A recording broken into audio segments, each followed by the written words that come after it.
Democratic Party on the path to independence, democracy, and the rights of Chechens.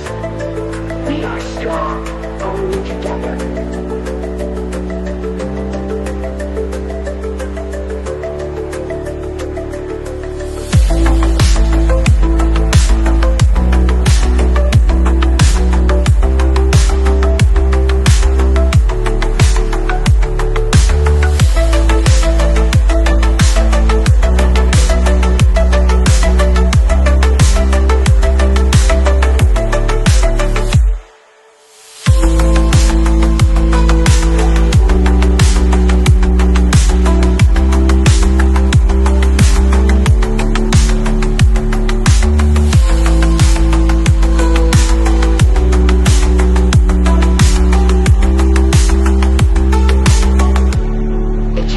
Democratic Party on the path to independence, democracy, and the rights of Chechens.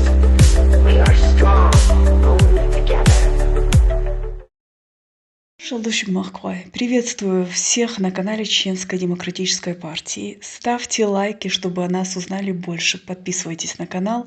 Мы волонтеры, работаем для вас, дорогие слушатели. Ну а сейчас воскресные новости с Лейлой. Испания. В Валенсии 2 ноября произошло одно из самых смертоносных наводнений в современной истории страны, унесшее жизни по меньшей мере 214 человек. При этом десятки людей все еще числятся пропавшими без вести. Премьер-министр Педро Санчес сообщил, что правительство направляет дополнительно 5000 военнослужащих для помощи в поисках и очистке территории, что является крупнейшей операцией вооруженных сил Испании в мирное время. Наводнения стали крупнейшей бедой в Европе с 1967 года, когда в Португалии погибло не менее 500 человек. Молдова. 3 ноября в Молдове проходит второй тур президентских выборов между действующим президентом Майей Санду и Александром Стояногло. В первом туре Санду набрала 42% голосов, а Стояногло – 26%. Выборы омрачены обвинениями в фальсификациях и запугивании избирателей, что ставит под угрозу демократию в стране. Кишинев предупредил Берлин о возможных провокациях со стороны России на избирательных участках в Германии, включая ложные сообщения о минировании. Молдавские спецслужбы также видят риск аналогичных действий в других странах, таких как Франция и Великобритания. Зак Башамп, старший корреспондент газеты Fox, специализирующийся на идеологиях и вызовах демократии, пишет в своей новой книге «Реакционный дух», опубликованной 16 июля 2024 года, что такие лидеры, как Виктор Орбан в Венгрии и Дональд Трамп в США, подрывают демократические институты, используя демократическую риторику для достижения авторитарных целей. Украина. 3 ноября украинские силы сдерживают одно из самых мощных наступлений России с начала полномасштабного вторжения Москвы на территорию своего меньшего соседа, заявил в субботу командующий киевскими войсками. Российские войска продвигались в сентябре самыми быстрыми темпами с марта 2022 года, после того, как президент Владимир Путин отдал приказ о вторжении, согласно данным из открытых источников. Украина в августе заняла часть Курской области России. Великобритания. Бывший министр торговли Великобритании Кеми Баденохоль, новый лидер консервативной партии Великобритании. Она любит цитировать свою политическую героиню Маргарет Тэтчер. В случае моего избрания я разработаю самый полный и подробный план по контролю за иммиграцией, который когда-либо предлагала какая-либо политическая партия, написала она в сентябрьской статье для британской ежедневной газеты «Телеграф». Баденах считает, что люди, приезжающие в Великобританию, должны интегрироваться и принять британские ценности, и предложила реализовать стратегию интеграции.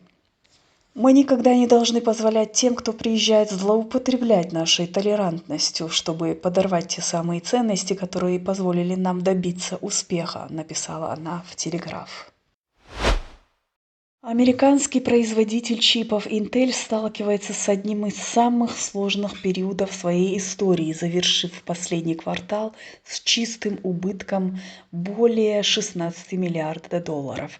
Однако, несмотря на трудности, обсуждения среди американских политиков показывают, что они обеспокоены судьбой компании и рассматривают сценарии, при которых Intel не сможет самостоятельно преодолеть кризис. Чиновники близки к признанию, что банкротство Intel недопустимо, так как ее технологии и производственные мощности считаются ключевыми для восстановления полупроводниковой отрасли в США.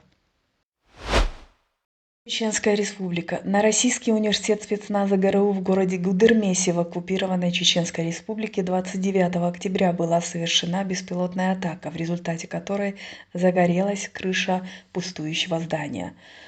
Жертв и пострадавших нет, пожар был быстро потушен, и учебное заведение продолжает работать в обычном режиме. Это событие стало первой атакой дрона в Чеченской республике. Университет был основан в 2013 году по инициативе Кадырова для поддержания жесткого карательного режима и готовит чеченскую и другую молодежь для участия в различных войнах, например, против Украины, где, по данным Минобороны Великобритании, прошли подготовку около 42 тысяч военных с февраля 2022 года. Преследование чеченцев на национальной основе стало результатом агрессивной пропаганды России, которая обвиняет этот народ в злодеяниях на мировом уровне. Российская пропаганда, используя исторические мифы и стереотипы, создает образ врага, что приводит к дискриминации и насилию против чеченцев, как внутри страны, так и за ее пределами. Это явление связано с многовековой политикой подавления и уничтожения чеченского народа, что подчеркивается действиями российских властей и их риторикой. С начала 2000-х годов, особенно после Второй войны, российские СМИ активно формировали образ чеченских сепаратистов как террористов, что обосновывало военные операции и репрессии против чеченского народа. Так продолжает делать и сегодня на уровне масс-медиа и политических методов давления. Это были все наиболее важные события прошедшей недели, а я прощаюсь с вами до следующего воскресенья и хотелось бы напомнить поставить лайк. Баркал Адикел Маршайл.